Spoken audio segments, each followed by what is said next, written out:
Eu, a princípio, agradeço a todos que acederam ao nosso convite, estão conosco nesta tarde linda, aqui ensolarada em São Gonçalo. Não sei aí nessas cidades de vocês, aí, Niterói e Rio de Janeiro, mas uma maravilha de tempo, fresquinho.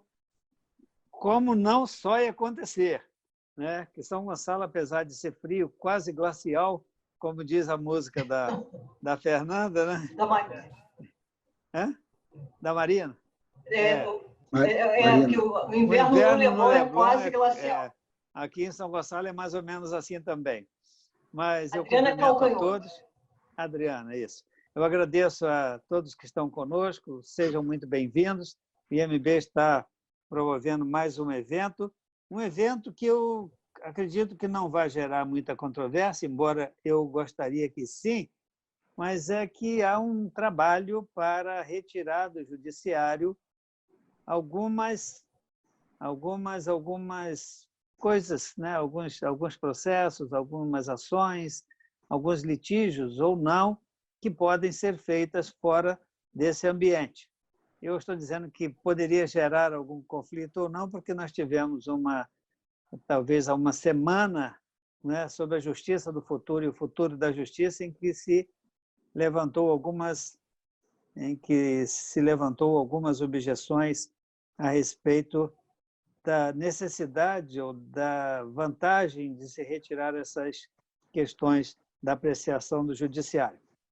Mas o IMB tem orgulho de apresentar a vocês a doutora Fernanda Leitão, que é notária, é uma pessoa preparada para o exercício da sua função e também está preparada para o exercício de atividades acadêmicas como aquela para a qual nós a convidamos hoje.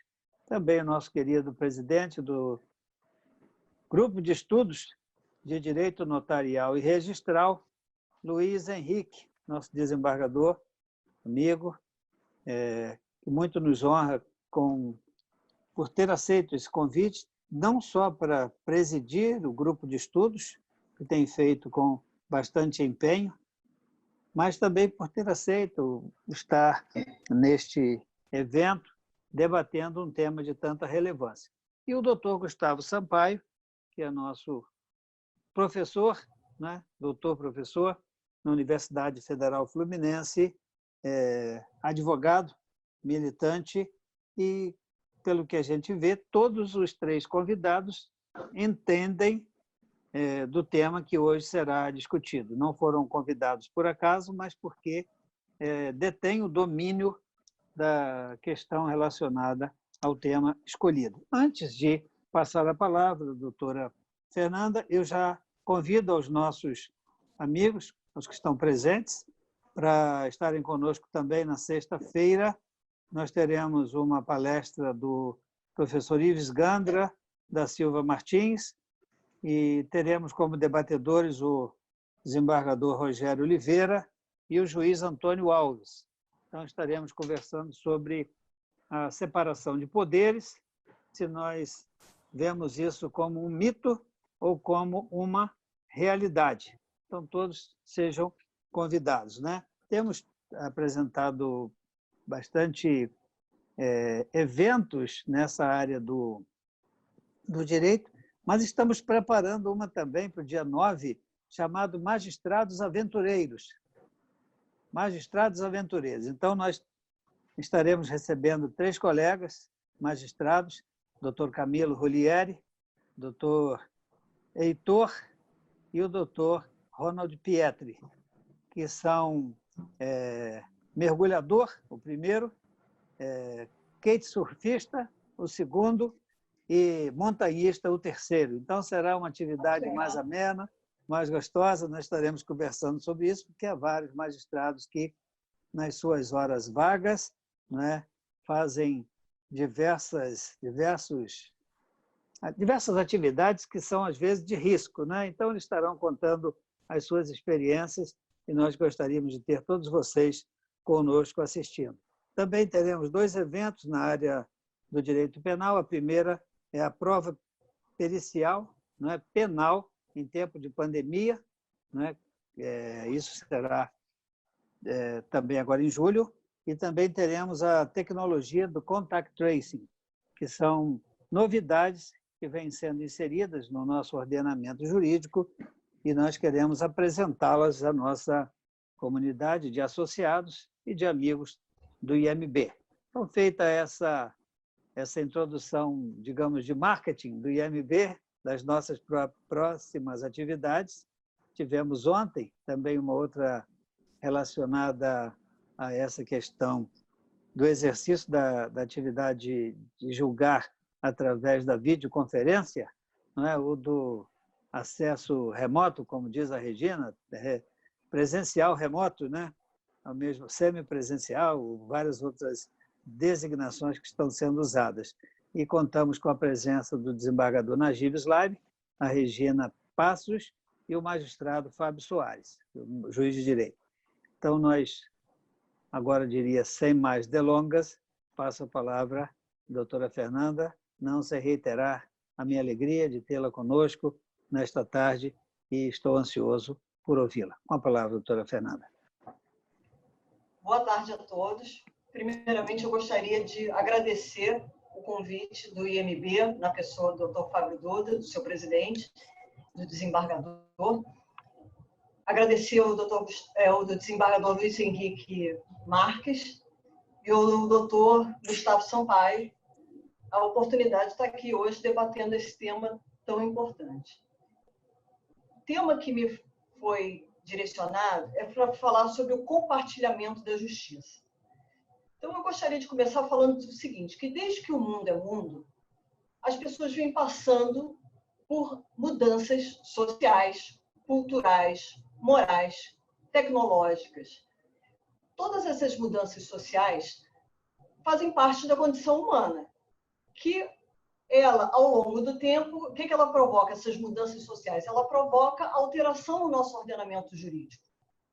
Então, toda essa mudança social, aliada à alteração do ordenamento jurídico, o que ela provocou? Provocou um aumento exponencial dos direitos que passaram a ser tutelados. Ou seja, essa questão da morosidade do Poder Judiciário é um problema que não é só do problema brasileiro, é um problema universal. Aliás, quando eu fui fazer um curso de mediação em Harvard, a primeira coisa que eu ouvi lá do professor Bob Mnocking foi o seguinte: a justiça aqui nos Estados Unidos ela é lenta, ela é cara e nem sempre o juiz ele profere aquela decisão que você está esperando, ou seja, é sempre uma surpresa.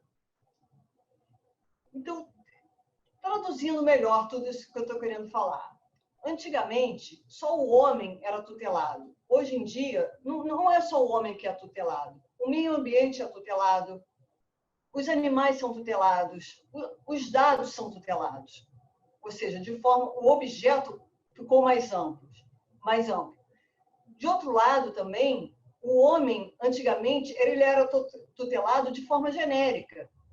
Hoje em dia, não. Existe uma proteção específica, concreta. Ou seja, você tem o direito do idoso, da mulher, do empregado doméstico, do consumidor, da criança e do adolescente, do grupo LGBTQI+. Ou seja, aumentou em muito esse espectro da proteção dos direitos. No Brasil, essa explosão dos direitos, ela se deu após a nossa Constituição de 1988, principalmente no tocante, além desses direitos que eu já falei, dos direitos sociais. Direito à moradia, direito à educação, direito à saúde. Ótimo, maravilha. Vários direitos foram criados, novos direitos foram criados.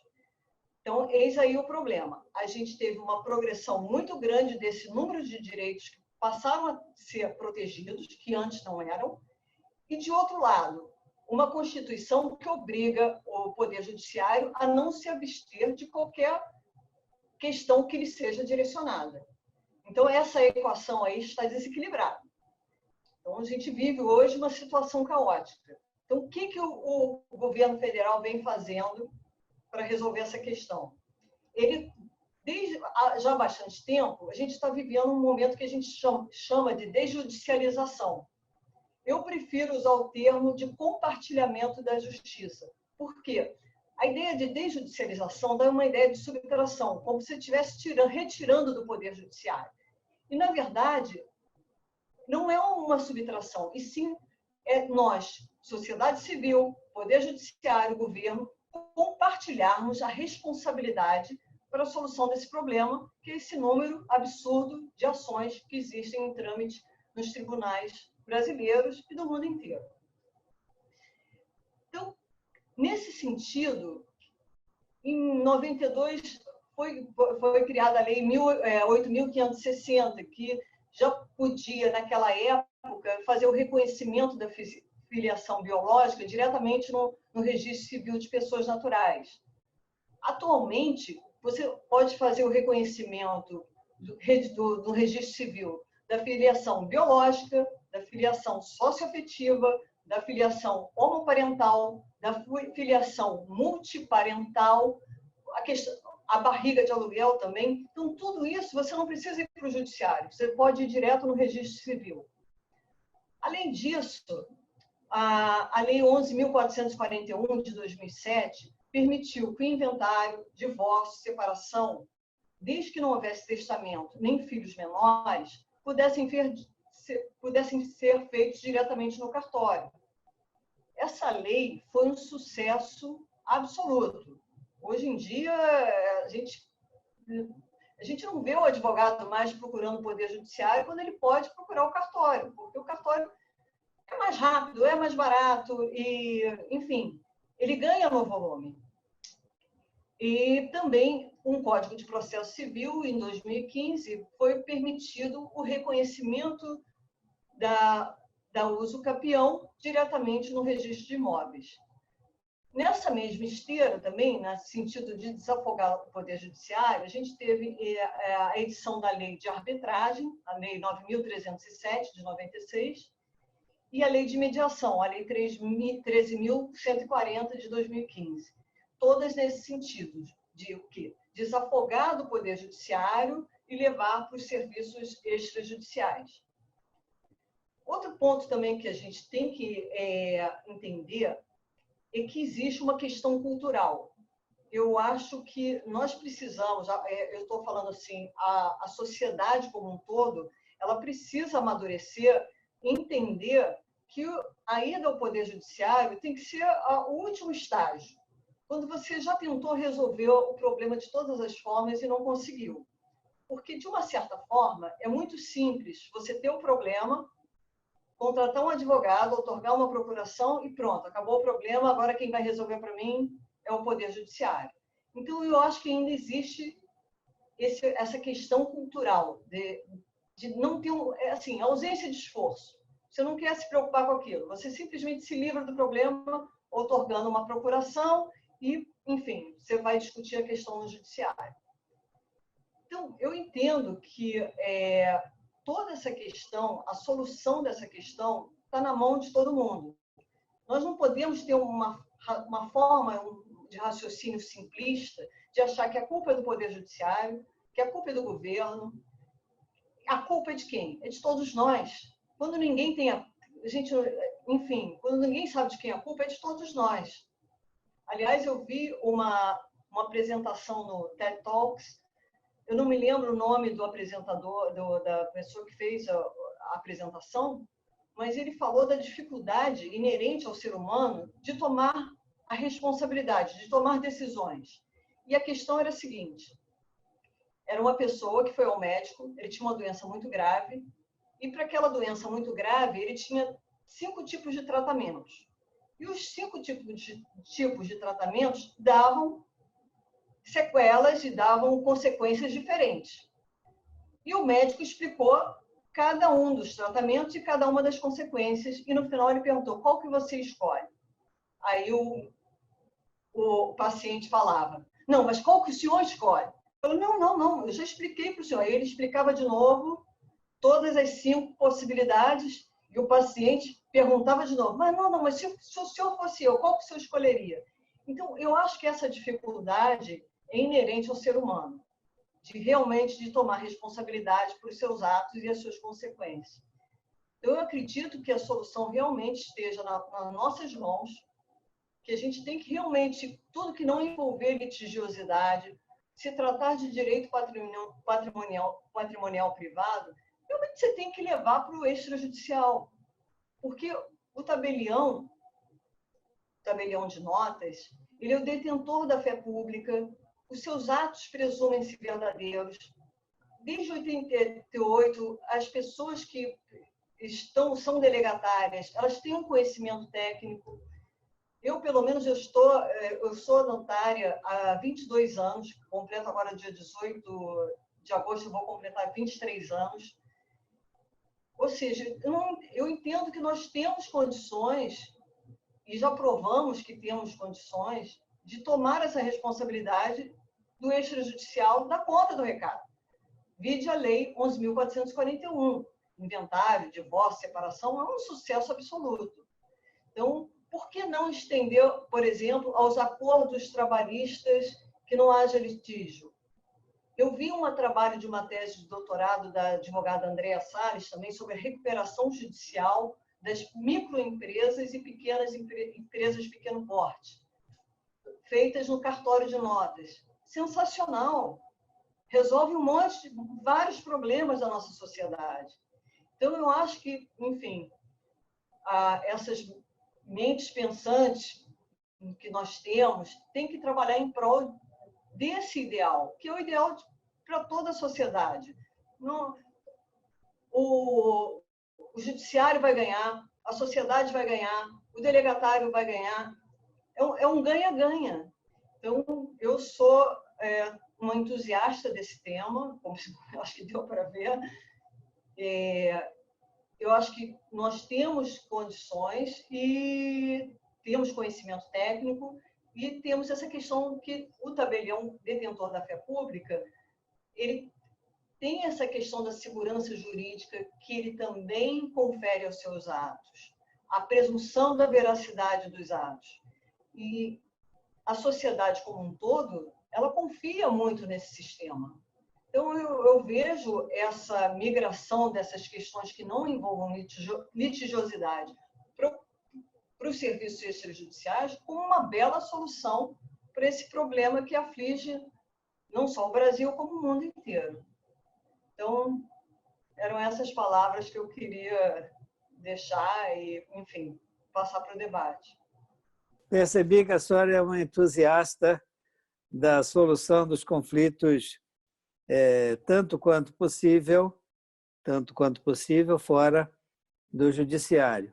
E também, de certa forma, por ser notária há quase 23 anos, advoga que muitas dessas questões possam ser solucionadas perante os cartórios, né? Dotados de meios e de condições para levar a efeito apresentar essas soluções. Vamos ver o que pensa o doutor Luiz Henrique Marques. Doutor Luiz Henrique, por favor. Boa tarde a todos. Saúdo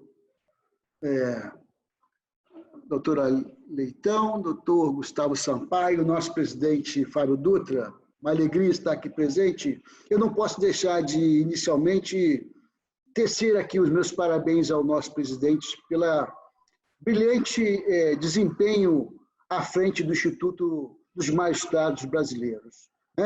Eu sou associado dessa instituição há muitos anos, mas nunca a vi com o ritmo de atividade que nós estamos vendo na gestão do desembargador Fábio Dutra. Apesar das dificuldades geradas por essa situação extravagante de pandemia, o Instituto está atuante como nunca esteve na sua história, de que eu tenho conhecimento. Então, não podia deixar de, nesse momento, parabenizar a Sua Excelência por esse empenho, por esse esforço, por esta habilidade, por essa dinâmica que ele está impondo na direção, na gestão do nosso Instituto dos Magistrados. Quero parabenizar a doutora Fernanda Leitão pela brilhante palestra, manifestação, sobre esse tema tão conflituoso tão angustiante que é para todos nós a questão do compartilhamento da justiça. Nós todos somos amantes do direito, nós todos somos amantes da justiça, né? Que bem que a justiça proporciona, né? A solução dos conflitos de interesse, desde que o homem é homem, desde que o momento que ele passou a se agrupar, ele sentiu a necessidade de criar regras de comportamento. O direito nada mais é do que um conjunto de regras de comportamentos, né? Para nós observarmos na nossa rotina, né? Então, a doutora Fernanda bem ressaltou a abrangência, o crescimento da criação dos direitos, a especificidade dos direitos que se destacou a partir da Constituição de 88. E mesmo ela observou que não basta a criação dos direitos, é preciso criar mecanismos hábeis a proporcionar o exercício e o respeito a esses direitos, né? Do que vale criar, eu sou titular do direito, mas como eu vou exercer, como eu vou fazer cumprir, torná-lo realidade, né? Então, é preciso também a criação de mecanismos capazes de dar efetividade a cada qual desses direitos, né? E com a evolução, o crescimento da previsão desses direitos, né, isto gerou, associado a outros fenômenos, a outras conjunturas, gerou o que é o assoberbamento da prestação jurisdicional pelo Estado, né? Nós vimos, então, a partir de então, um excesso de litigiosidade, gerando uma morosidade processual absurda, elevando extraordinariamente os custos da manutenção de toda a estrutura judiciária, levando o pensador a imaginar mecanismos capazes de efetuar o tal compartilhamento, de proporcionar esse compartilhamento. Eu, particularmente, a princípio, não sou favorável. Eu penso que isso é um mal necessário, porque o Poder Judiciário é o poder de Estado instaurado, equipado especificamente para prestar este serviço. Toda uma estrutura montada pelo Estado foi criada para exercer, para oferecer este serviço. Só que, ao longo do tempo, nós estamos vendo que ele não é suficiente, não está sendo suficiente em virtude da grande demanda que vem surgindo. Daí a necessidade de criação desses outros caminhos, vamos assim chamar, né? Caminhos capazes também de resolver os conflitos de interesses os mais diversos. Então, ao longo aqui no Brasil, isso sempre foi muito difícil, né? Não é da cultura do brasileiro as vias extrajudiciais, até o acordo, né? O acordo, a composição, a autocomposição dos conflitos sempre foi fora das previsões, né? Não está na cultura do brasileiro. Me recordo que, quando na Defensoria Pública, nós nos empenhávamos, todo um esforço era feito, reuniões, convidávamos a parte contrária e dificilmente se conseguia um bom termo, um acordo para evitar uma ação judicial. Depois eu ingressei na magistratura e vi que, de frente do juiz, do homem da capa preta, né, as partes já se dão por satisfeitas de estarem ali. Essa é a realidade social nossa, né? O sujeito, não, eu quero um juiz. É o juiz que vai resolver. É o homem da capa preta. Então, está lá de frente, o juiz consegue com muita mais facilidade obtenção lá dos acordos, né? Então, isso não é da cultura nossa. Eu me recordo que houve um decreto que vigiu por um período no Brasil, não me recordo o número desse decreto, mas tinha força de lei, que ele obrigava que as lides que versavam sobre o direito mercantil fossem resolvidas pela arbitragem. Era obrigatório, não era opcional, não era faculdade das partes dos interessados. Era obrigatório que as partes se utilizassem da arbitragem para a solução dos seus conflitos. Nem nesta época em que era obrigatória esta via, isso funcionou.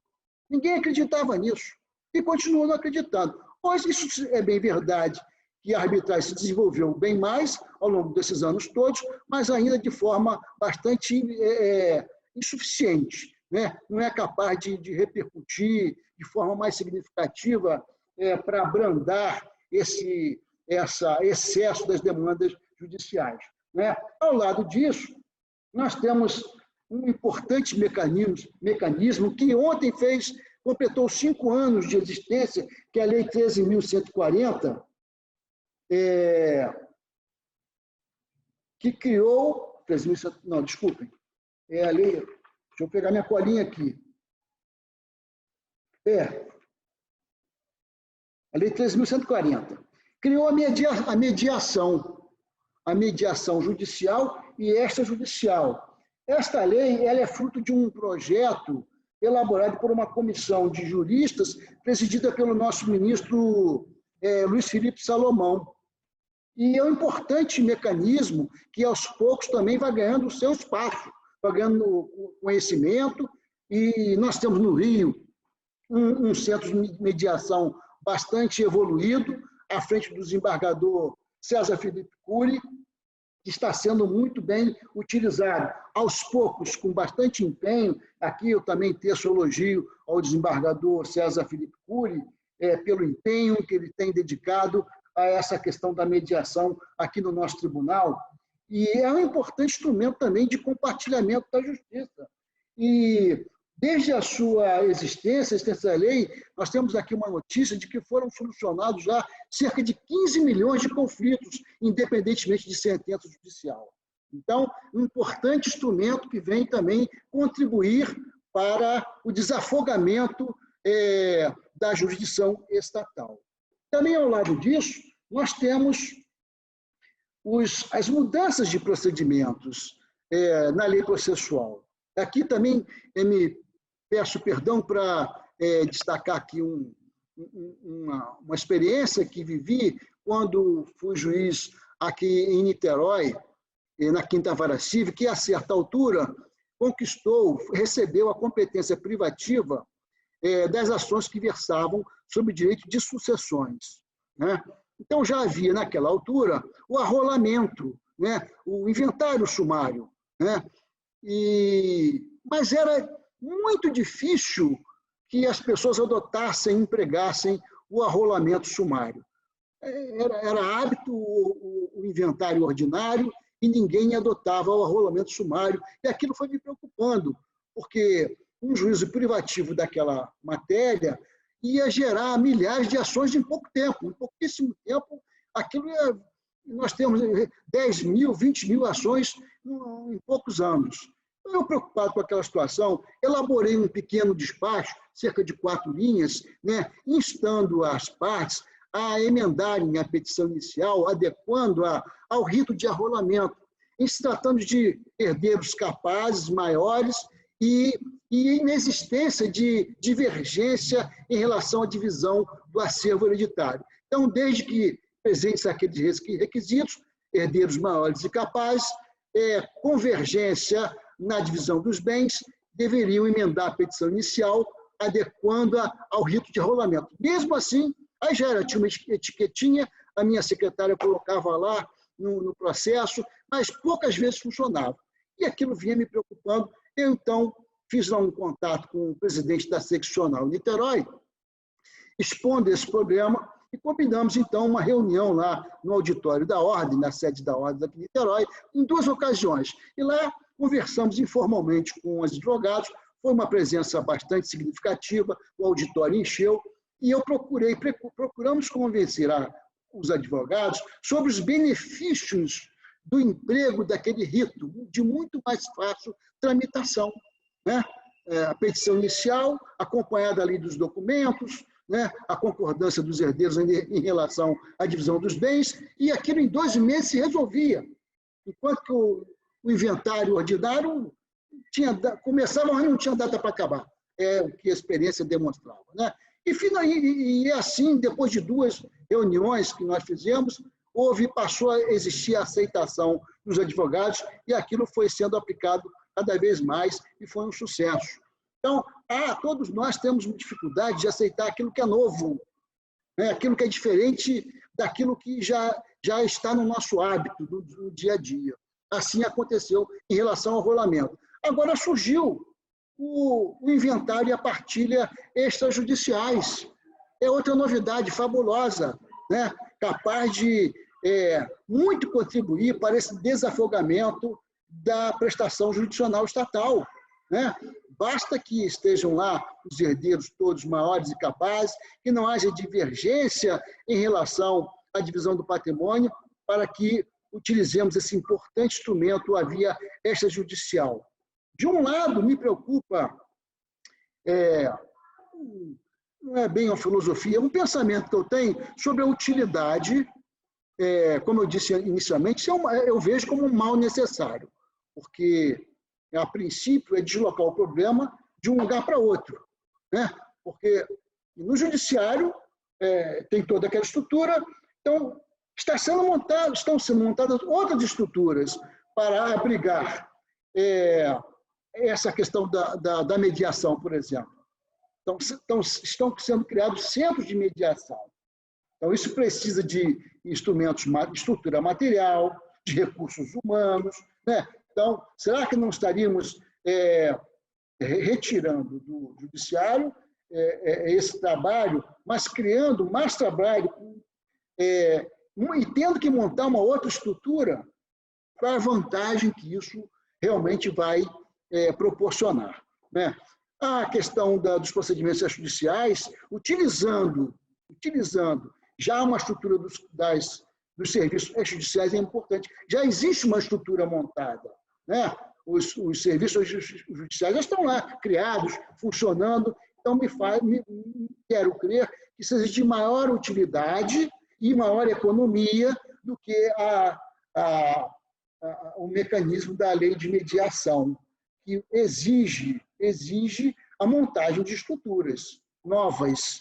Já esses procedimentos extrajudiciais, divórcio extrajudicial, uso capião extrajudicial, inventários e partilhas extrajudiciais, a questão da filiação, que a doutora Fernanda mencionou, não exigem outras estruturas. Nós já aproveitamos as estruturas já montadas. Então, isso importa não temos que fazer gastos, o Estado não precisa utilizar recursos para criar estruturas para prestar esse serviço extrajudicial. Então, isso me parece de bastante utilidade e um mecanismo extraordinário, notadamente na área das sucessões e na área do direito de família, que vai alcançar uma massa muito maior, muito mais abrangente de interesse das pessoas. O uso capião me parece uma coisa mais remota, né? A doutora Fernanda pode até nos dar aí a ideia de como, em termos de estatística, o que está acontecendo, se tem muitas pessoas utilizando o uso capião, mas eu tenho a impressão que o uso capião terá uma utilidade, um uso menor, né? Mais raro. Agora, na parte de direito de família, na parte de direito de sucessões, um universo, né? Eu acho que isso tende a crescer muito com o tempo, a utilização desse serviço extrajudicial. Eu queria fazer uma observação também, já especificamente sobre o inventário judicial. A doutora Fernanda mencionou que a lei prevê a utilização desse instrumento, né, da via extrajudicial, desde que não haja testamento. Mas nós já temos aqui na jurisprudência posições favoráveis à escolha desse procedimento extrajudicial, ainda que diante da existência de testamentos, né? Nós temos, eu separei aqui, se me permitem, algumas decisões do nosso tribunal e também do STJ,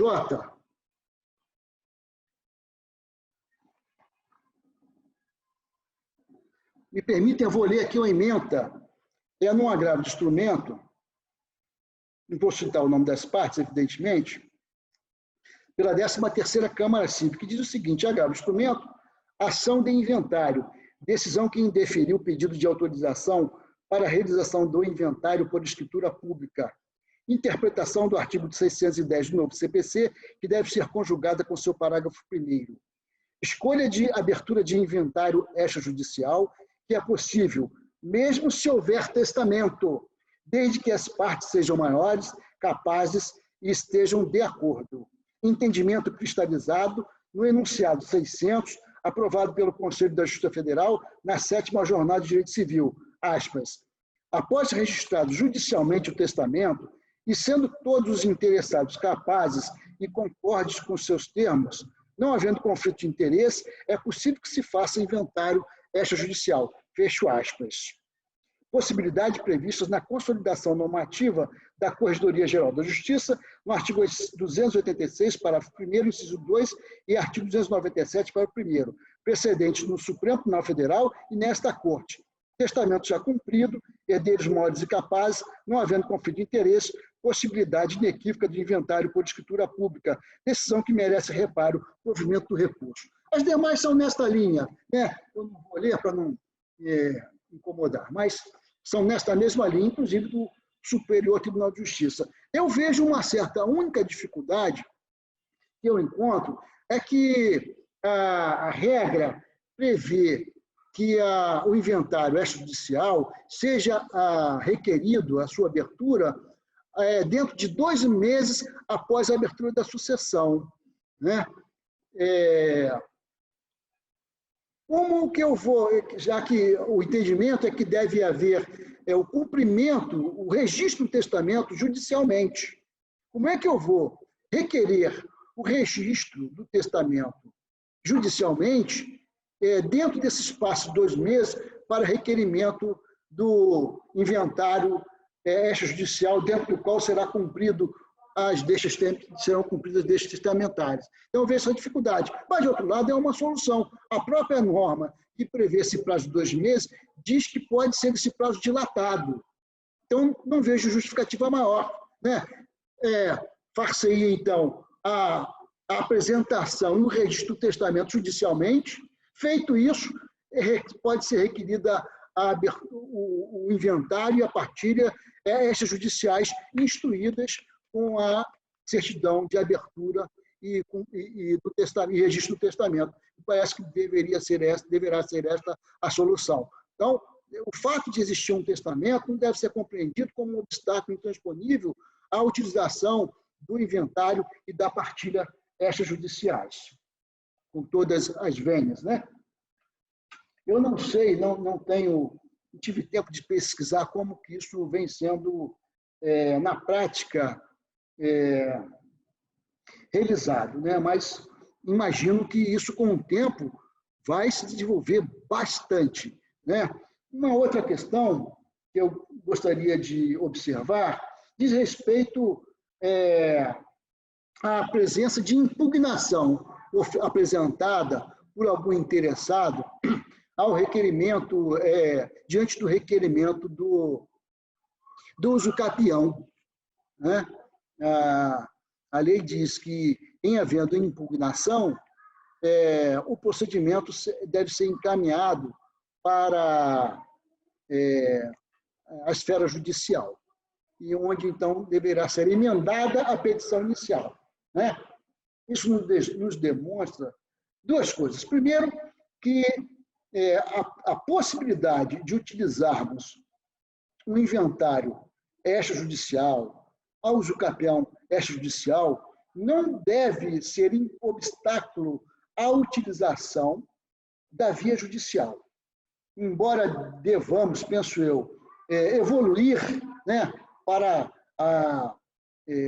adotarmos cada vez mais a via extrajudicial, não deve de todo ser obstáculo, ser proibido, ser empecilho a que o interessado, né, opte pela via judicial, né? Muito embora, de certa forma, isso contraria a ideia, né, de que, não havendo interesse, necessidade e utilidade no procedimento judicial, né, não deve ser ele deferido, né? Uma das condições para o exercício do direito de ação é a necessidade do provimento jurisdicional. Ora, se eu tenho um mecanismo que me pode proporcionar a mesma utilidade, o mesmo resultado que eu pretendo obter com a demanda, com a via judicial, essa via judicial deixa de ser necessária. Então, também me parece plausível a defesa desta ideia, né? Eu me recordo, quando eu fui voltando àquela questão do arrolamento, eu dizia que, se não cumprisse, não atendesse aquela regra, eu indeferia a petição inicial por falta de interesse processual. Porque se a lei me coloca à disposição da pessoa uma via, né, procedimental, extrajudicial, mais rápido, mais barata, por que é que eu vou exigir a atuação da jurisdição estatal? Né? Então, nós sabemos, repito, a jurisdição estatal ela só opera nos casos em que ela é necessária e útil à pessoa, ao jurisdicionado. Né? Então, desembargador Fábio, são essas as considerações que, a princípio, eu separei, observações que me pareceram mais pertinentes, muito modestas, certamente, nesse curto espaço de tempo. Eu agradeço a atenção de todos. Muito obrigado. Vossa Excelência é modesto. Fez uma verdadeira palestra, né, doutora Fernanda? Trouxe... Nada, bondade sua. Doutor Gustavo, doutor Luiz Henrique trouxe essas preocupações que, efetivamente, elas atordoam os operadores do direito. Mas a questão da cultura, eu acho que continua a ser um forte... Não só a questão da cultura, continua a ser um forte empecilho à realização imediata de atividades fora do âmbito do Poder Judiciário. E outros fatos também que nos fazem pensar e continuar a insistir nos caminhos alternativos que possam nos levar a ter uma justiça mais rápida e, tanto quanto possível, menos onerosa para o Estado e menos onerosa para as partes, não é? E que possa contemplar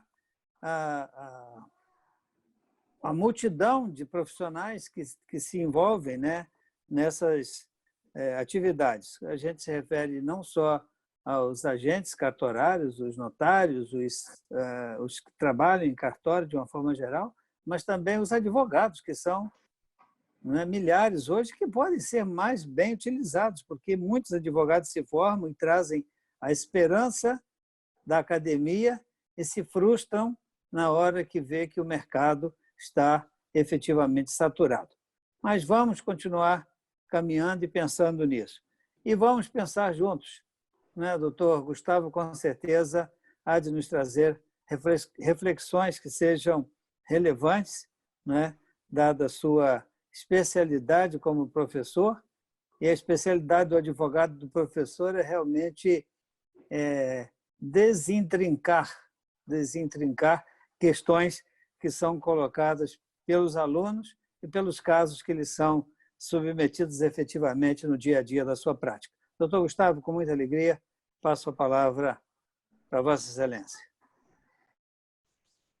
Muito obrigado, excelentíssimo desembargador Fábio Dutra. De fato, as considerações de Sua Excelência, o desembargador Luiz Henrique, a extraordinária palestra da doutora Fernanda Leitão foram muito profícuas e nos levam a várias reflexões, a vários pontos de reflexão, de maneira que eu tentarei aqui ser muito sintético, em verdade, desembargador Fábio, apenas para apresentar os pontos, porque cada ponto desses renderia uma sucessão de debates, porque são matérias muito extensas, muito longas e que prometem grandes transformações à vida da sociedade brasileira e, sobretudo, às suas relações com o Poder Judiciário. Eu ouvi com muita atenção, na longa experiência da doutora Fernanda na vida notarial, sobre o avanço da legislação brasileira no sentido de uma desjudicialização, embora concorde com a doutora Fernanda que essa não é a melhor expressão, não é o melhor vocábulo. Creio até que, teoricamente, desjudicialização não é mesmo o melhor vocábulo, mas nessa rota de compartilhamento com a justiça. Eu tenho 23 anos de exercício da advocacia e, de fato, embora em termos históricos isso pouco represente, porque 23 anos na história é pouco tempo, mas nessa evolução exponencial, nessa curva ascendente de transformação geométrica da tecnologia torna-se muito tempo. Ou seja, eu comecei ainda o exercício da advocacia extraindo boleto na Central de Informações Processuais do Fórum do Rio de Janeiro. Era impensável aquele tempo o processo eletrônico de hoje. E, portanto, ingressei na Faculdade de Direito em 1991, ainda trabalhando com a minha máquina de escrever. Então, o mundo se transformou profundamente. Eu não tenho dúvida que, no campo sucessório e das relações de família, essa linha de compartilhamento, se quiser falar, essa desjudicialização, a possibilidade da resolução extrajudicial de certas questões, foi muito positiva. Sobretudo aqui na capital do estado do Rio de Janeiro, as varas de órfãos e sucessões, num dado momento da história, estavam quase que inviabilizadas pelo extenso volume de processos, porque tudo era de reserva judicial. De fato, foi um passo grande permitir que, na inexistência de herdeiros menores, na inexistência de litígio, no primeiro momento, na inexistência de manifestação testamentária, que essas questões sucessórias fossem resolvidas extrajudicialmente nos respectivos cartórios. Isso tem funcionado muito bem e, aos poucos, o direito legislado vai apresentando os seus avanços e, quando o legislador não os providencia, a própria hermenêutica dos órgãos da administração e do Poder Judiciário começam a abrir espaço para a facilitação desses procedimentos, como foi mencionado agora pelo desembargador Luiz Henrique na questão relacionada a algumas sucessões com testamento, diante do que foi positivado no enunciado do Conselho de Justiça Federal. Mas, como o nosso tempo aqui é muito curto, eu quero apenas apontar alguns aspectos que talvez não tenham sido mencionados, mas que também sejam a nossa reflexão. Porque tudo foi tão bem esposado pela doutora Fernanda e pelo doutor Luiz Henrique que dispensariam maiores comentários meus. Também em outras linhas das resoluções de controvérsias é necessário avançar. Por exemplo, no campo das relações entre Estado e contribuinte.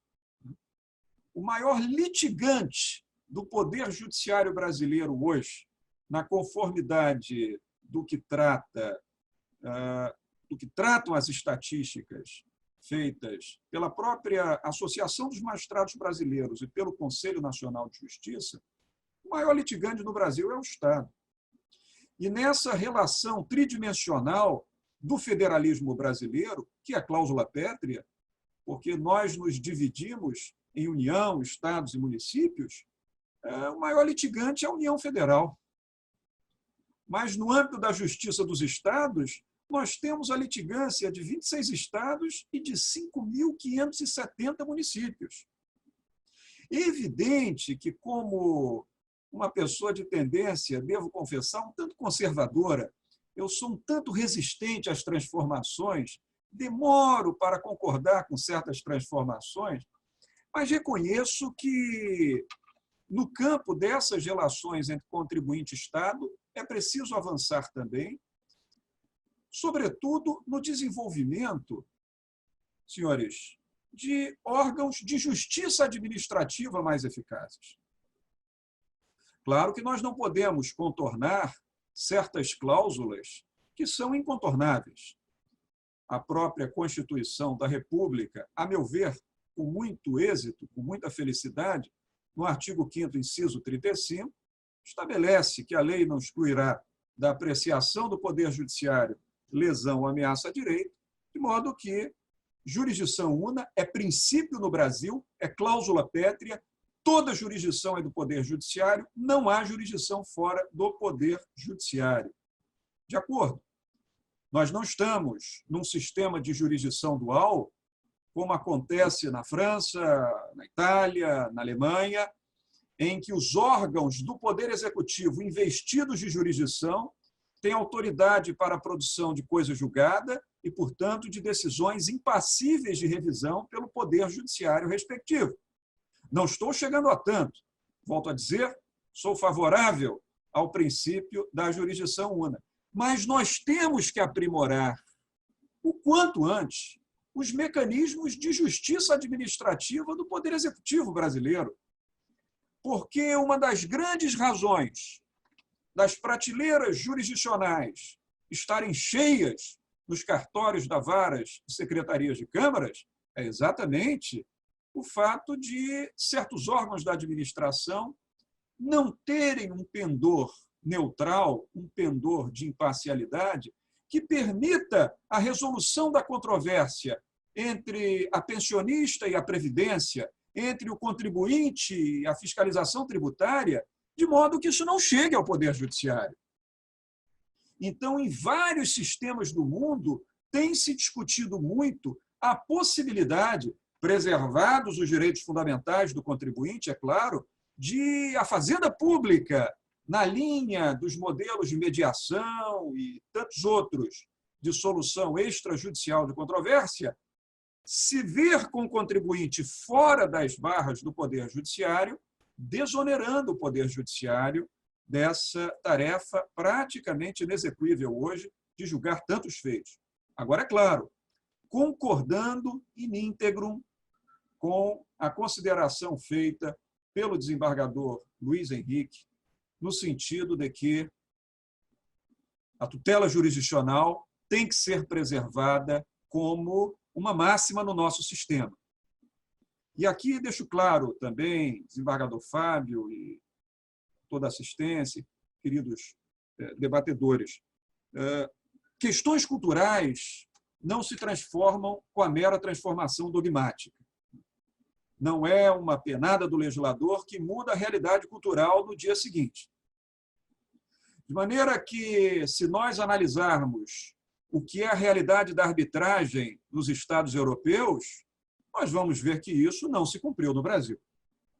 Eu mesmo, ao fim de minha formação de bacharelado em Direito, lá na primeira metade da década de 90, tive a oportunidade de fazer uma incursão na Corte de Arbitragem da Câmara de Comércio Internacional, na Europa, para analisar como funcionava o sistema de arbitragem. E eu me recordo, na sede da Corte de Arbitragem da CCI, na capital francesa, os corredores daquele prédio eram como corredores forenses no Rio de Janeiro. Tão frequente a passagem das pessoas. Mas isso por quê? Porque a arbitragem é algo inserido na realidade cultural dos povos europeus. O povo brasileiro é um povo que sofreu ao longo da sua história, tem desconfianças ao longo da sua história e confia no Poder Judiciário. E precisa do Poder Judiciário. E demanda o Poder Judiciário. É muito difícil, muitas vezes, convencer no sentido contrário. E, além disso, a arbitragem, na realidade brasileira, e eu evoco aqui uma questão de economia de escala, ela é muito cara, ela é muito custosa, diferentemente do custo por unidade que se verifica em países da Europa continental e em outros lugares do mundo. Claro que as transformações vêm, o mundo avança, as coisas acontecem, mas aos poucos. Creio que a mediação pode tomar um bom caminho, embora eu mesmo, como advogado, tenha presenciado muitos episódios frustrantes no campo da mediação, mas ela tem que ser tentada, insistida, até que se opere uma lenta transformação e atinjamos bom termo de resultado. Mas acredito que também, para terminar, desembargador Fábio, que já me estendi, acredito que também, para dar efetividade, saindo agora do que falava sobre justiça administrativa, para dar efetividade a essa extrajudicialidade, temos que empreender mais esforços, por exemplo, no cumprimento das ferramentas do Estatuto da Cidade, da Lei 10.257 de 2001.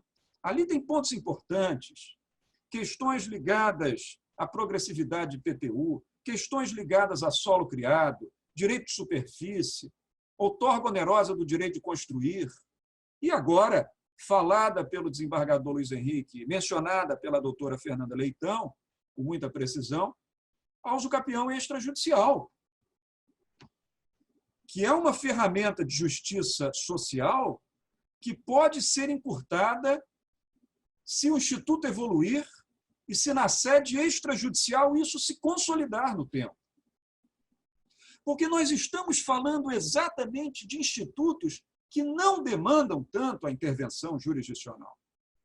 E assim nós poderemos limpar algum espaço nas prateleiras, ainda que tudo hoje seja virtual, nas prateleiras das instâncias do Poder Judiciário, e, com isso, podermos levar ao Poder Judiciário o que efetivamente deve ser levado, fazendo com que seus magistrados tenham, por unidade processual, um tempo maior para a formação cognitiva, para a consolidação do seu entendimento e para o aprimoramento da prestação jurisdicional. Não resta dúvida, portanto, para concluir, que no campo do direito privado as coisas estão evoluindo bem, no campo inventarial, no campo sucessório, no campo de família, essa desjudicialização, esse compartilhamento evolui bem. Mas eu insisto, por último, que nós devemos, e talvez o Instituto dos Magistrados Brasileiros possa conceder um notável contributo nesse sentido, investir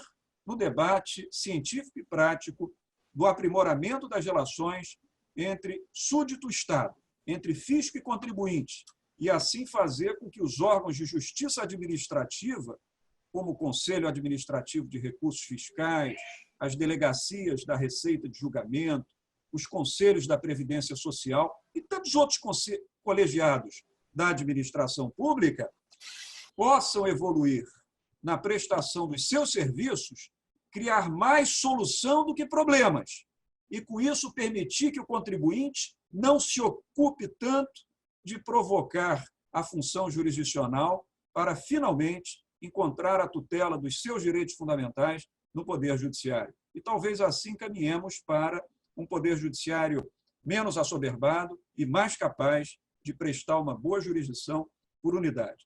Eu quero deixar meus cumprimentos à doutora Fernanda Leitão, mais uma vez, pela brilhante exposição, ao doutor Luiz Henrique Marques, e dizer, desembargador Fábio, que, de minha parte, é honroso receber o convite de Vossa Excelência, que, de fato, tem desempenhado uma brilhante presidência no Instituto dos Magistrados Brasileiros, e mesmo nesses tempos de pandemia, nesses tempos trágicos que atravessamos, mantendo o Instituto vivo, com os debates, com a interlocução, com a produção do conhecimento, a produção científica e, mais do que isso, que é o que Vossa Excelência tem permitido que se faça, a difusão do conhecimento através dessa série de conferências virtuais que têm sido realizadas. Muito obrigado.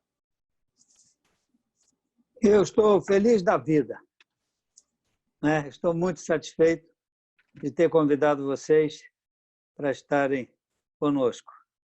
Esse evento foi gravado, está sendo gravado, né? Nós vamos, após aí o obstáculo do nosso departamento técnico, colocar na internet para que outros tenham acesso à fala de vocês, né? São temas relevantíssimos, atualíssimos, e nos levam a pensar que precisamos refletir sobre as inovações.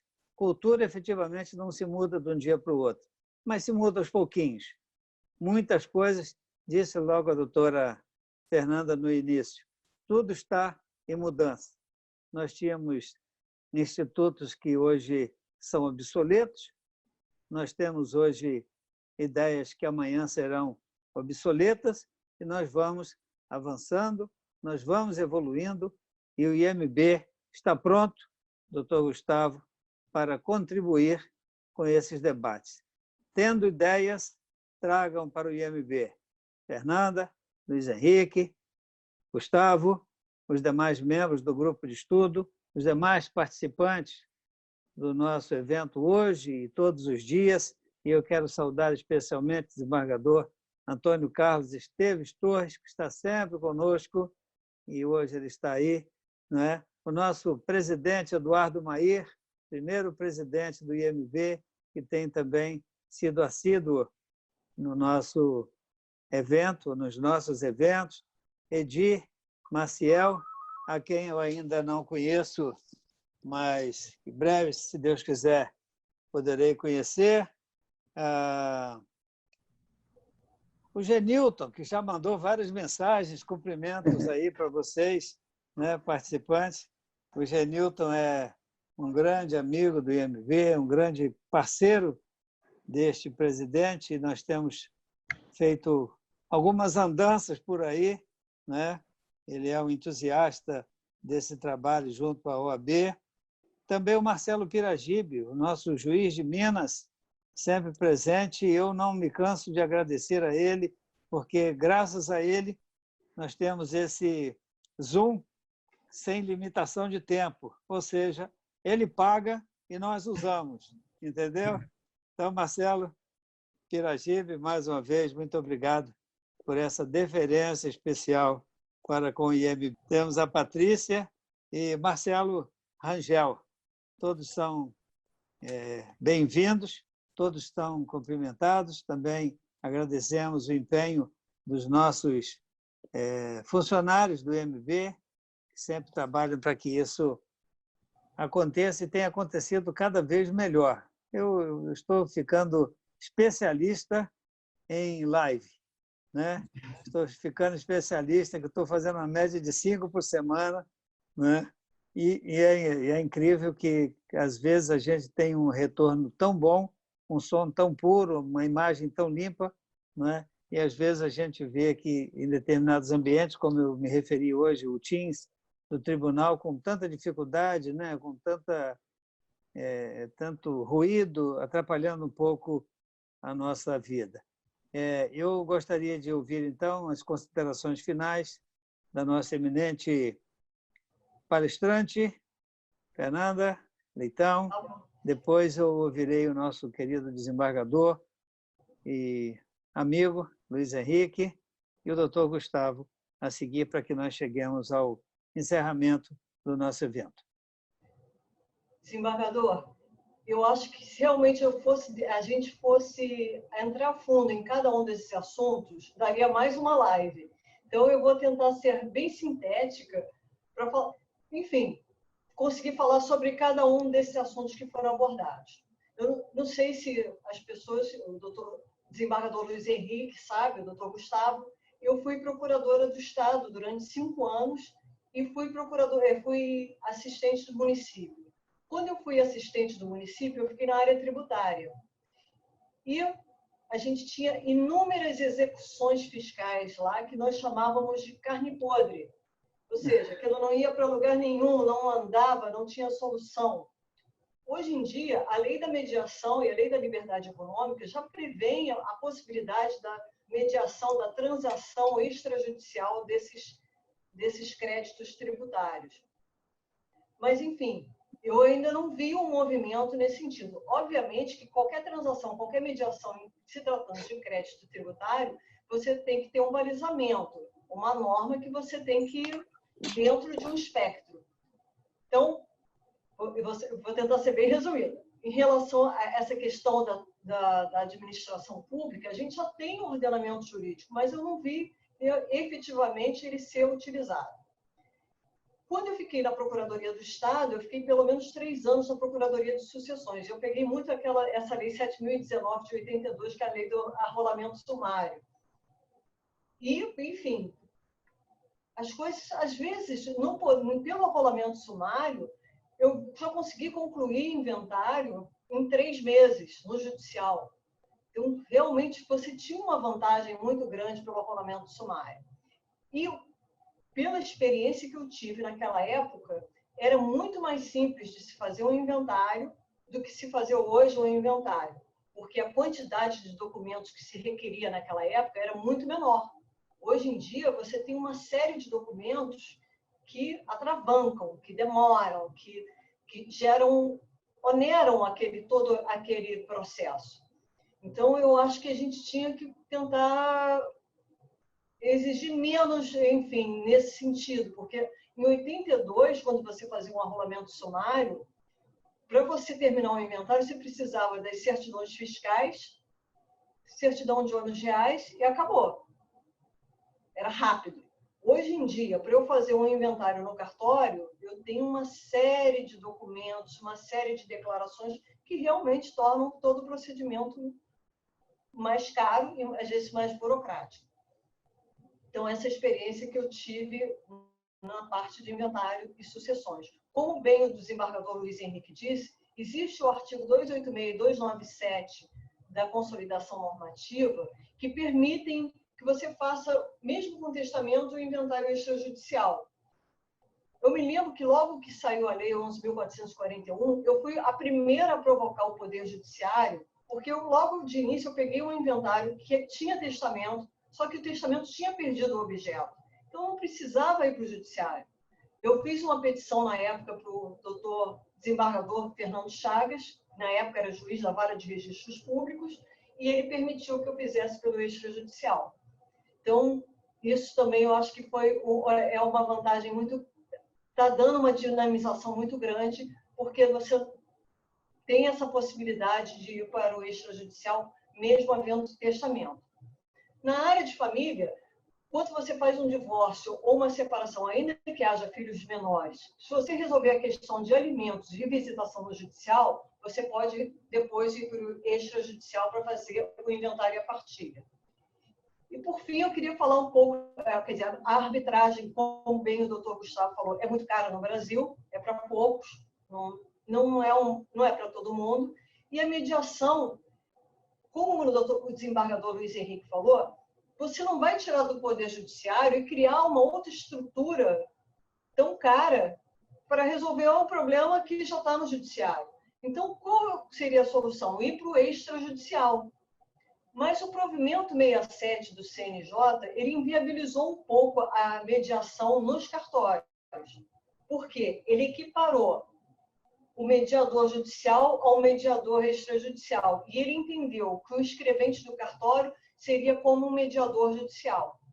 Isso, na realidade, não funcionou. Ou seja, você não vê nenhum cartório fazendo mediação extrajudicial. Eu me preparei na época para fazer mediação, eu preparei as salas do cartório, me preparei tanto a parte intelectual como a parte física, o ambiente do meu cartório para receber a mediação, mas, infelizmente, ela não se efetivou. Então, enfim, eu acho que tem muito ainda a ser feito, que é o que eu estou falando, é todo mundo se dar as mãos e tentar resolver o problema. Não é subtrair do judiciário, mas sim deixar aquelas questões que não envolvam litigiosidade, se trata de direito patrimonial privado, pode deixar no extrajudicial. O que houver, enfim, menor, questões extrapatrimoniais, aí sim, deixa para essas questões mais complexas para o juiz, que vai poder até se debruçar de forma mais detalhada naquele caso concreto. Então, era isso que eu gostaria as minhas considerações finais.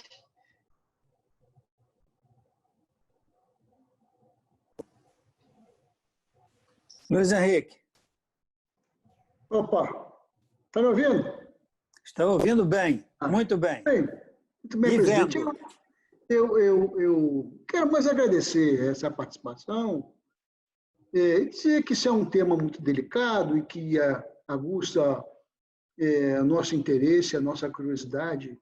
Gostaria de sugerir que outras oportunidades pudessem ser oferecidas para a gente debater mais, discutir com mais profundidade, até os aspectos processuais desses instrumentos, né, dos quais nós falamos, o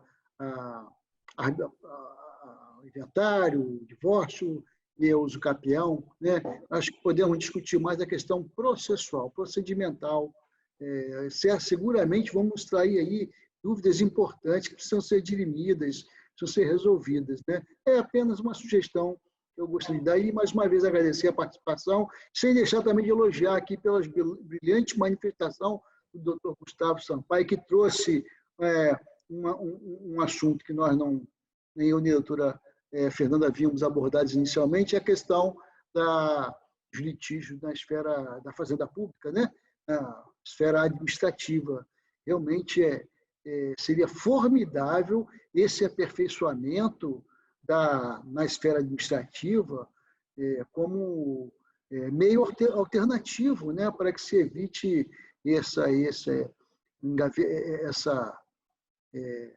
o excesso de demandas que nós temos nos tribunais, né?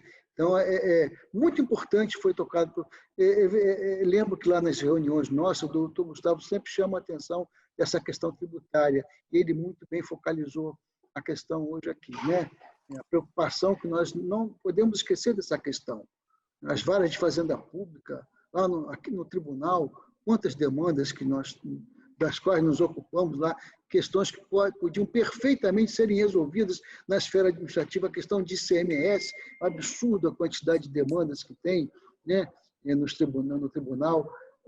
Se houvesse lá mecanismo lá, com mais compromissos com a imparcialidade, mesmo na esfera administrativa, que pudesse prestar lá uma solução administrativa imparcial, porque lá sempre se busca lá o socorro, lá, o processo administrativo sempre é desfavorável ao contribuinte, quase que sempre é favorável ao contribuinte, por falta da imparcialidade.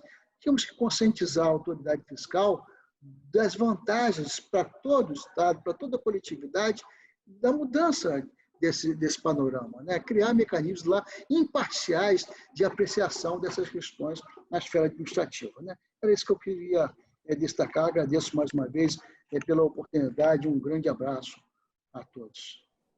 Eu que agradeço, Luiz Henrique. E se você tem as ideias, traga, que nós fazemos o evento.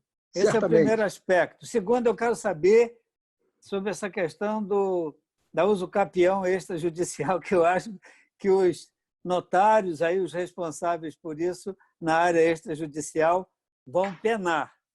É verdade. Mas acho que a gente pode fazer um especificamente abordando os aspectos procedimentais da usucapião, por exemplo, porque é algo que realmente me assusta, porque assusta toda a magistratura.